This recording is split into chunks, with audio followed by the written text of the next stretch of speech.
Hi, and welcome back to Three and Out with Chris Spielman. I'm Mike O'Hara, brought to you again by the good people at Comerica. And Chris, before we go back into what happened in Denver's 27-17 loss on Sunday, let's wish everybody a very, very happy holiday season. And we'll see you next week for the Lions season ender against the Green Bay Packers. Chris, before we get to the blow-by-blow and go three and out with the plays, last week on Tuesday, the Detroit Lions announced that the general manager, Bob Quinn, and head coach Matt Patricia will be coming back next year. You've been on that quite a bit, both on the Fox Network, who you're an analyst for, and here on DetroitLions.com, three and out. Now that it's a fait accompli, what are your thoughts about bringing the two top men in the football department back?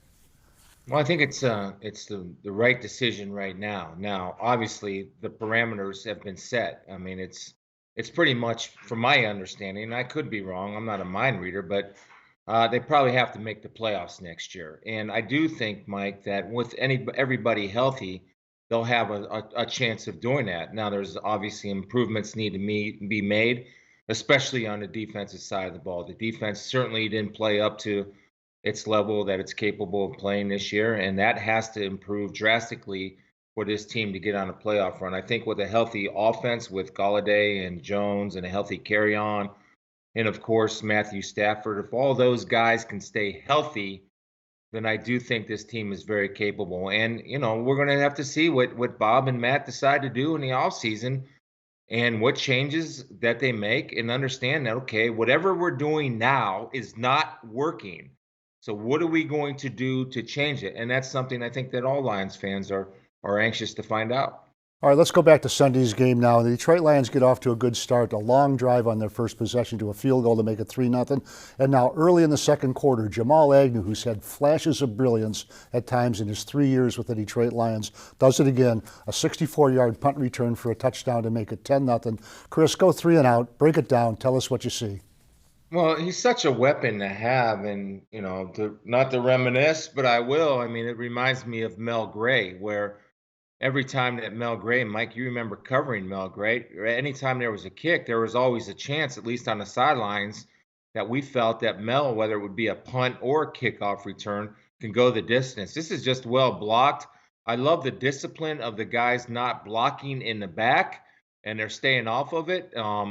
And just letting Jamal Agnew do what he does best in making people miss in space. And right there, the punter does not have a chance. But anytime you have a trouble scoring points, like the Lions offense with all their injuries, to be able to get a boost like this from Jamal Agnew is a great credit to them. And the discipline of these guys, again, of not getting a penalty, even though you're tempted to block a guy in the back, you don't. And you see the shiftiness and making people miss. And once he's in space, he's one-on-one with the punter, and that's no shot for the punter. And you could also just see that entire team explode on the field and on the sideline. Quite a boost. Now we're going to go into the second half. And Chris, we've talked about Kenny Golladay and Bo Scarborough someday maybe being a 1-2 punch for the Detroit Lions, or 1-3 or whatever they are on the depth chart. Kerryon Johnson, playing for the first time in a couple of months, had 10 carries for 42 yards. First, we're going to go with this 8-yard gain by Kerryon Johnson. Break it down, go three and out. Tell us what you see. Well, go ahead and run the play, but I just on Kerryon, it would be very easy for Kerryon to shut it down personally, right? He could go to those guys and say, look, I'm not ready to go. Let's just get healthy for next year. But I loved his comments in the press about how he's saying, I worked this hard. I want to play these final two games. And that's a good sign. And that was a good surge by the offensive line. We'll see it better from here. As the blocking point, you see Nada in there with a good kick-out block, and Kerryon Johnson. Run it back real quick, guys. Here's a little thing to be encouraged about. I know it's a little thing, but it's stuff that I get excited about. Watch him turn his shoulders to avoid contact. Right there. Did you see it? You see him turn his shoulders to the sidelines to get skinny? And I those are little good things that you see. And the one thing that I've always been impressed with Kerryon Johnson is he finds a way to get an extra yard here or there. In that case, it was an extra 3 yards because of the strength in his legs and that little shoulder turn to make himself a small target. Right there.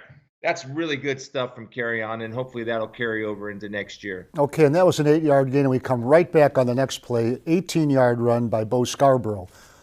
These are two guys who, as you know, played big-time games for Auburn and for Alabama, met in the Iron Bowl down there. Break it down. Tell us what you see on this run by Bo Scarborough.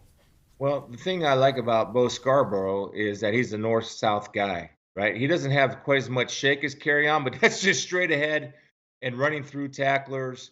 And, eventually I think Bo, the more reps he gets, he's going to be able to make another guy miss in the hole. But you got to feel good for this kid, in my opinion. If Ragnow gets a good block out, Glasgow finishes right there, which you'd like to see. Then Bo Scarborough running with speed. But look, in the National Football League, you need two backs, right? And I think these two backs have a bright future for this Lions offense. And I'm excited to see them both grow and develop. And we know what On can do in the passing game. And when you have a guy like Bo Scarborough, who, I know Bob Quinn takes a lot of heat, but give him credit for finding a guy off the street to come in and being as productive as Bo Scarborough has been for them is a good find for Bob. Right, and that made it 17-13, but there were two long drives ahead by the Denver Broncos, both for touchdowns, one to make it 20-17, and the other one just kind of wrap it up 27-17. We're going to look at the go-ahead touchdown pass here to Deshaun Hamilton. Break it down, go 3 and out. Tell us what you see on this. Well, I mean, this is where, you got to have a chance to make a play, and it's a little bit of a shovel pass right there, and Tavon's free to the football, and Maben gets kicked out a little bit. You'd like to see him be a little stronger. Run it back, guys. Run it back. Now watch Tavon Wilson. He's free of the football, and Tavon has a good beat on it. Now the only thing I'd like to see him do is see where his head is. Run it back. His head is behind the ball carrier, right there. Now, ideally, what you want to do, and these are little things that make a difference. Now watch where his head should be. If his head is in front of the ball carrier, you know what happens? Now this is a tackling technique. You then are hitting the man with your full body strength. When your head is behind the ball carrier, you're only hitting the man with half your man. If you put your head in front, you're hitting the man with your full man, meaning all of your strength. And these are just little details that I think that the Lions can improve on as we move into next year. The Green Bay Packers are coming to town on Sunday, or the Detroit Lions, and you keep hearing this. What do they have to play for? Real briefly, you're a player. Put yourself on that field Sunday with a 3-11-1 record. What do you play for?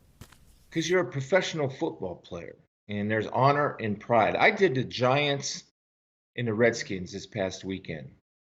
And those guys and Adrian Peterson, right, running the ball like his life depends on it.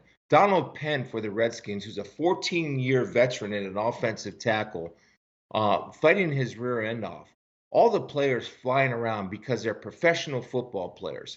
The respect for the game, the respect for the Detroit Lions, the respect for the fans, and the respect for yourself as a professional football. That's why you play. And if you're playing for anything else or you're protecting yourself, then get out and find a new line of work. Well, okay, I won't. Chris Spielman. Not you. You can stay. Okay, that's a wrap for this week. Next Sunday at Ford Field, 1 o'clock kickoff, Lions and Packers. See you then. Hey, Merry Christmas, everybody.